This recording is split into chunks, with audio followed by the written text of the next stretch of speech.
ஓம் Shanti. Good morning. Murali கேட்டீங்க, கேள்விகள் கேட்கலாமா? எப்பயுமே கேள்விகள் முன்னாடியே அவுட் பண்ணிடுவார் பாபா. முரளிக்கு பின்னாடி அழகாக பதில் சொல்லிடுவீங்க. இன்னைக்கெல்லாம் மாட்டினீங்க இல்லையா? கேள்விகள் கேட்கலாமா? பதில் சொல்வீங்களா? சரி, இன்றைய முரளியிலிருந்து கேள்விகள். முதல் கேள்வி, படிப்பவர் ஒருவரே, படிப்பும் ஒன்றே, ஆனால் படிப்பவர்கள் படிப்பில் ஏன் வரிசை கிரமமாக இருக்கிறார்கள்? படிப்பிப்பவர் ஒருவரே, படிப்பும் ஒன்றே, ஆனால் படிப்பவர்கள் படிப்பில் ஏன் வரிசை கிரமமாக இருக்கிறார்கள்? கேட்டீங்கல்ல? சரி, பாஸ். பதில், இந்த ஈஸ்வரிய படிப்பை படிக்கும் விதி கேட்பது மட்டும் இல்லை, ஒவ்வொரு மகா வாக்கியத்தையும் சொரூபத்தில் கொண்டு வர வேண்டும். அனைவரும் ஒரே மாதிரி கேட்கிறார்கள், ஆனால் சொரூபமாகுவதில் வரிசை கிரமம் ஏற்பட்டு விடுகிறது. ரெண்டாவது கேள்வி, லட்சியம் நம்பர் 1க்கானதாக இருக்கிறது, ஆனால் ரிசல்ட்டில் வரிசை கிரமம் ஏன் ஆகிவிடுகிறது? லட்சியம் நம்பர் 1க்கானதாக தான் இருக்கிறது, ஆனால் ரிசல்ட்டில் வரிசை கிரமம் ஏன் ஏற்பட்டு விடுகிறது? பதில், லட்சியத்தை லட்சணத்தில் கொண்டு வருவதில் வித்தியாசம் ஏற்பட்டு விடுகிறது. மூன்றாவது, 4 பாடங்களும் ஒன்றுக்கொன்று தொடர்பு உடையது எப்படி? 4 பாடங்களும் ஒன்றுக்கொன்று தொடர்புடையது எப்படி?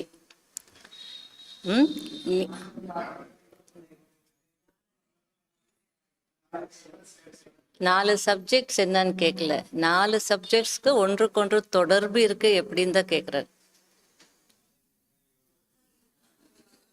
ஞானம் இருந்தா யோகா இருக்கும். கேளுங்க. ஞானம் என்பது முக்கியமாக 2 வார்த்தைகளினுடையது, படைப்பவர் மற்றும் படைப்பு, அல்லது அப்பா மற்றும் ஆஸ்தி.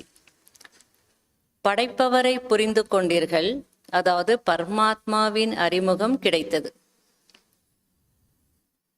இல்லையா?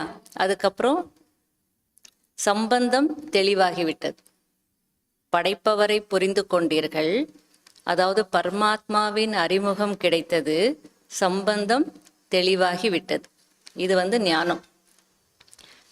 அப்பா மற்றும் ஆஸ்தி, இந்த 2 வார்த்தைகள் தான் யோகத்திற்கு ஆதாரமாக இருக்கிறது. யார் ஞானி மற்றும் யோகியாக இருப்பார்களோ அவர்களுடைய தாரணை உயர்ந்ததாக இருக்கும். இப்படிப்பட்ட நிரம்பிய மூர்த்திகள் தானாகவே மாஸ்டர் வள்ளல் ஆகிவிடுகிறார்கள். வள்ளல் என்றால் சேவாதாரி. ஆக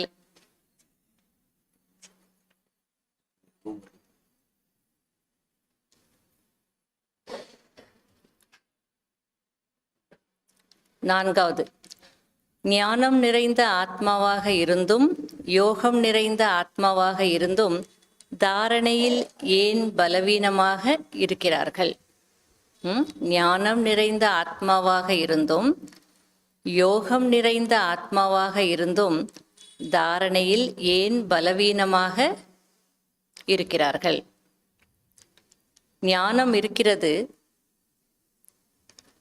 இருக்கிறது, ஆனால் ஞானம் நிறைந்த ஆத்மா என்ற நிலை இருப்பதில்லை. புரியுதா? ஞானம் இருக்கிறது, ஆனால் ஞானம் நிறைந்த ஆத்மா என்ற நிலை இருப்பதில்லை. யோகா செய்யக்கூடியவர்களாக இருக்கிறார்கள், ஆனால் யோகி வாழ்க்கை வாழ்பவர்களாக இருப்பதில்லை.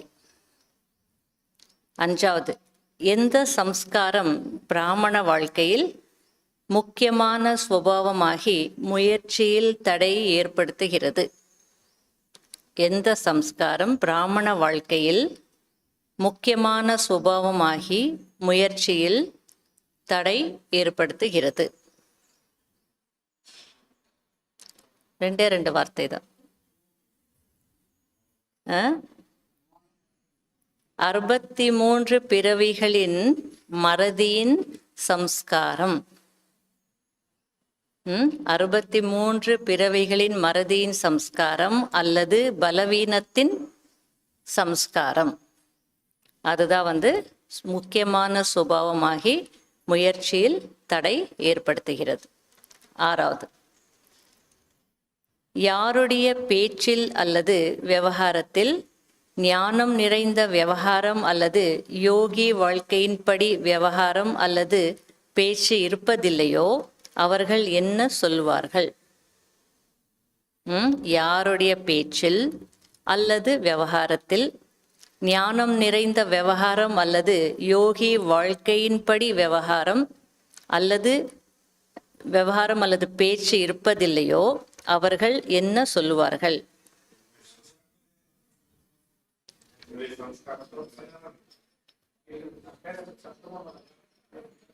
துணியே அப்படிதான். கம்பீரம்.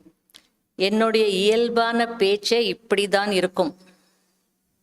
என்னுடைய டோன், பேச்சின் துணியே இப்படிதான் என்று சொல்வார்கள். இது ஆவேசம் இல்லை, அஃபிஷியல் என்று சொல்வார்கள், கம்பீரம் என்று சொல்வார்கள். 7வது, நம்பர் 1 ஆக வேண்டும் என்றால் என்ன செய்ய வேண்டும்? நம்பர் 1 ஆக வேண்டும் என்றால் என்ன செய்ய வேண்டும்? முரளியினுடைய தலைப்பே இதுதான். ஞானம் மற்றும் யோகத்தை சொரூபத்தில் கொண்டு வர வேண்டும்.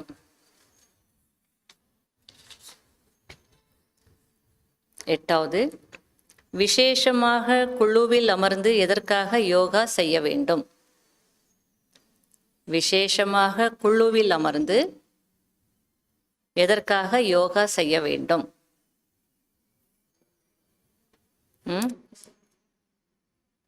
யோகி வாழ்க்கை வாழ்பவர்கள்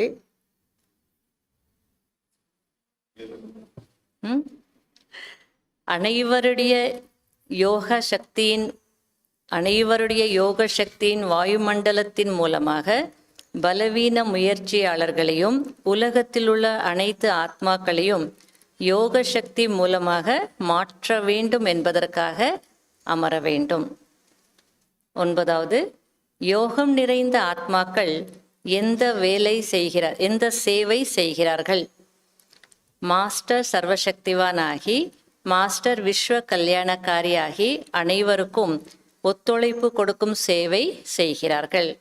10வது, பாப் தாதா தீபாவளிக்கு என்ன வாழ்த்துக்கள் கொடுக்கிறார்?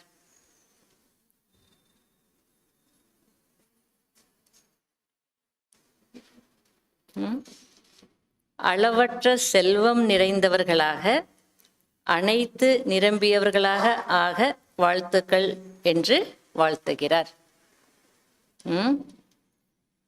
அளவற்ற செல்வம் நிறைந்தவர்களாக அனைத்தும் நிரம்பியவர்களாக ஆக வாழ்த்துக்கள் என்று வாழ்த்துகிறார். Fill up the blanks. 1 புரிந்து கொள்வது, இன்னொன்று டேஷ். 1 புரிந்து கொள்வது, இன்னொன்று டேஷ். சொரூபத்தில் கொண்டு வருவது. 2வது, தீபாவளி கொண்டாடுவது என்றால் டேஷ். பலியாகுவது, அர்ப்பணமாகுவது. 3வது, சங்கமயுகத்தின் விசேஷத்தன்மை டேஷ். உங்களுடைய டேஷ் பார்க்கிறீர்கள். சங்கம யுகத்தின் விசேஷத்தன்மை டேஷ். உங்களுடைய டேஷ் பார்க்கிறீர்கள். சைத்தன்ய தீபங்களாகிய நீங்கள் உங்களுடைய ஜட ஞாபகார்த்த தீபங்களை பார்க்கிறீர்கள். 4வது, 12 மணி நேரம் யோகியாக இருந்தீர்கள், 2 மணி நேரம் யோகியாக இருந்தீர்கள் என்றால் டேஷ் டேஷ்.